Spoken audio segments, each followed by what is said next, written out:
Ate, saan ka galing? Ba't ganyan itsura mo? Parang galing ka sa basurahan. Tignan mo nga yung itsura ni Abby at ang itsura ni Emma ngayon. Kung sinunod mo lang sana ako noon, di sana maganda ng kapalaran mo ngayon. Huwag mo nga siyang hawakan.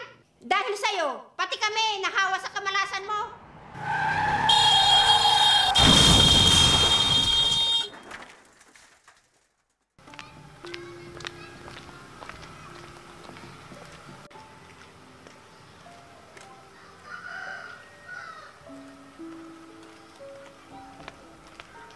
Uy, kumare. O Mare, Kamusta naman yung inaanak ko? ayun, malaki na. Sobrang kulit nga eh. Ah, ganun ba? Tagal ko na kasi hindi nakakadalaw sa bahay nyo. Alam mo na, sobrang busy. Wala yun, Mare. Pero kahit nakakahiyaman, pwede ba akong makahiram ng pera sa'yo? Kahit 1K lang. Bakit, Mare? Hanggang ngayon ba, hindi ka pa rin matanggap ng nanay mo? Parang ganun na nga, Mare. Di niya tanggap na hindi ako nakapagtapos. At ang tingin niya sa akin, disgrasyadang babae. Sige, Mare.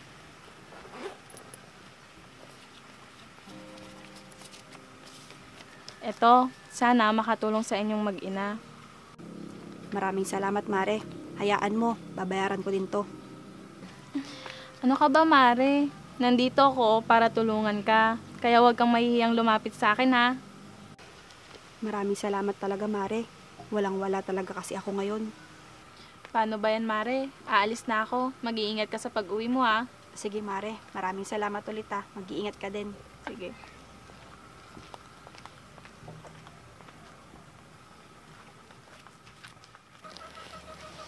Bakit kaya ang tagal ni Emma?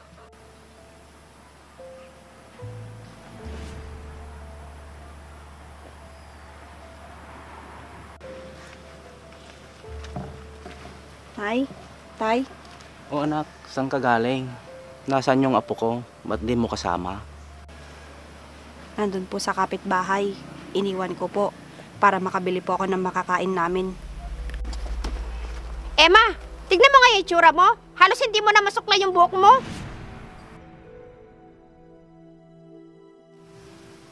Sige na anak, pumasok ka muna.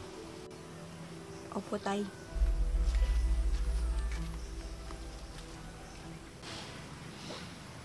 Kaya lumalaki ang ulo ng anak mo. Dahil kinukonsente mo lagi. Hindi ko naman kinukonsinte. Naawa lang ako dahil mag-isa na nga siya. Lumalayo ka pa sa kanya. Yan ang nababagay sa kanya. Hindi niya sinunod lahat ng sinasabi ko.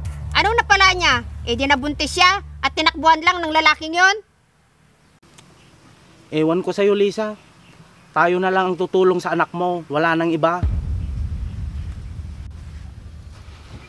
Emma anak, ayos ka lang? Tay, ayos lang po ako.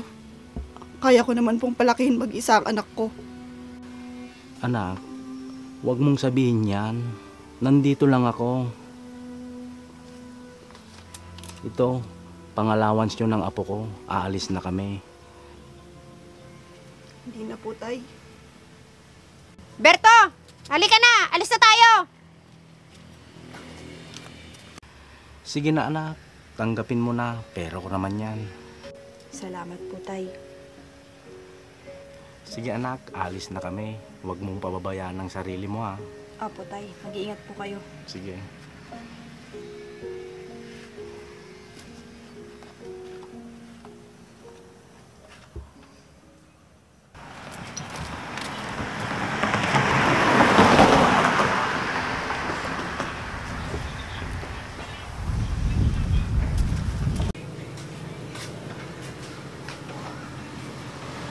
O anak, nandiyan ka pala. Halika, pasok ka sa loob. Opo, Tay.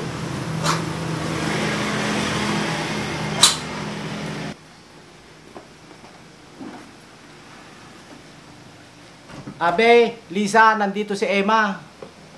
Anak, bakit hindi mo kasama ang apo ko? Tay, masyado po kasing malayo dito. Kaya iniwan ko po muna sa kaibigan kong si Rose. Ah, ganun ba? Opo, Tay. Pasensya na po.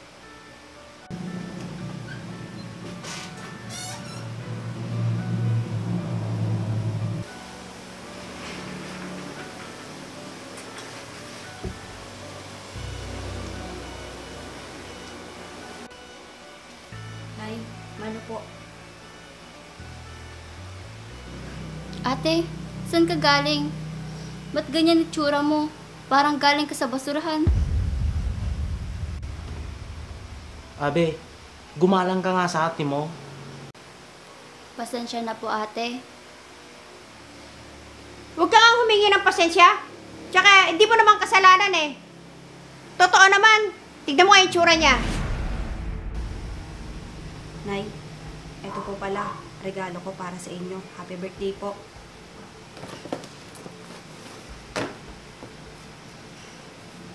Ano to?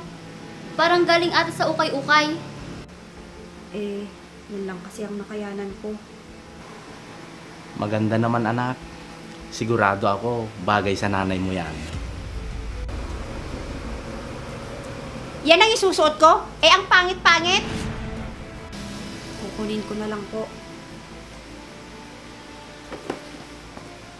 Tay, uuwi na po ako. Oo, umuwi ka na. Sinisira mo lang ang mood ni nanay. Hindi ka alis, Emma.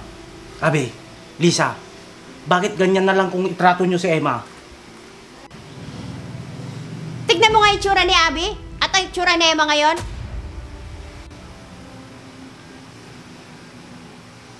Kung sinunod mo lang sana ako noon, eh di sana maganda ng kapalaran mo ngayon.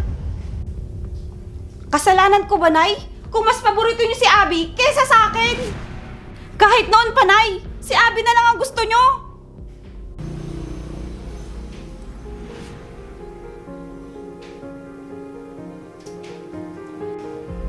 Kinakaya ko naman lahat eh. At hindi ko tinatanggap ang perang inaabot niyo. Kahit kay tatay, nahihiya na din ako. Pero sana, huwag niyo naman akong insultuhin. Na parang hindi niyo ako anak. Anak, Tay! Tay! Anong nangyayari sa'yo? Tay! Tay! Huwag mo nga siyang hawakan. Dahil sa'yo, pati kami nahawa sa kamalasan mo. Kaya nga, Nay. Umalis ka na dito! Alis! Tay!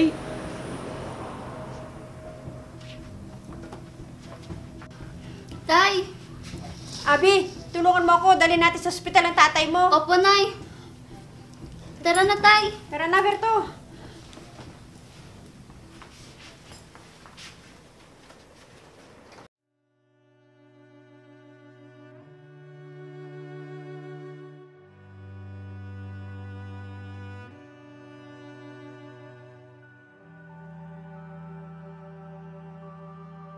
Ate, saan ka galing? Ba't ganyan itsura mo? Parang galing ka sa basurahan. Tignan mo nga yung tsura ni Abby at ang tsura ni Emma ngayon. Kung sinunod mo lang sana ako noon, eh di sana maganda ng kapalaran mo ngayon. Huwag mo nga siyang hawakan. Dahil sa'yo, pati kami nahawa sa kamalasan mo.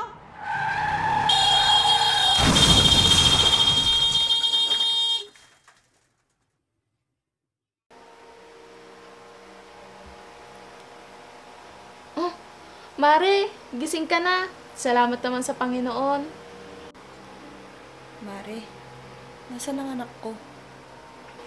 Kinuha muna ng tatay mo, Mare. Kamusta na pala ang tatay ko, Mare? Ayun, tumaas daw yung blood pressure niya. Pero okay na daw siya ngayon. Sige, lalabas muna ako. Sige, Mare. Sige po, tita.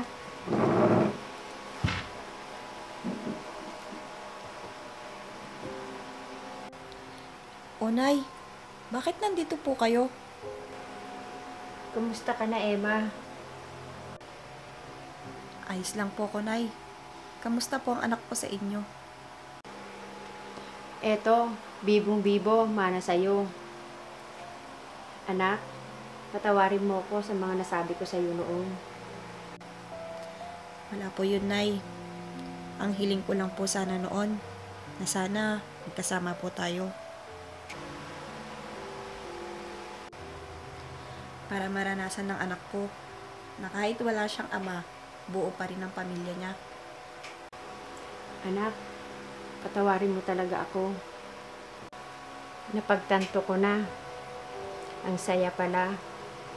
Kahit hindi mo natupad ang pangarap ko para sa'yo. May apo naman ako na masayahin at matalino kagaya mo. Tay, Abby, Ate, patawarin mo ako sa lahat ng pag-iinsulto ko sa'yo. Sana maging gaya ulit tayo ng dati. Anak, paglabas mo, sa bahay ka na umuwi para makasama ka na namin at itong apo ko. salamat po tay, Nay. Kobe, puntahan mo ng mama mo.